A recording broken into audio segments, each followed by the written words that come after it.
Well, greetings. It's demonstration time. Now we have labels. That always indicates the front of our fixtures. So we're going to put that label directly in front of us, and then we're going to go through a two-part process. We're going to go ahead and set the box into the fixture, then we're going to press it down and make our folds. So we've got 4 boxes, and they're all going to fold very similar. So let's just go ahead and we'll work our way down the line and show you how it's done. We're just going to go ahead and we're going to take our box, and again we're going to go ahead and set it, and then we're going to press it down and make our fold. So set it, press it, and fold.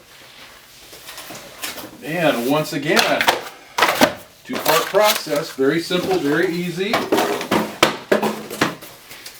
Set it, press it, and fold. And our last one is the smallest one. And once again, very simple, very easy, and very efficient. Thanks again.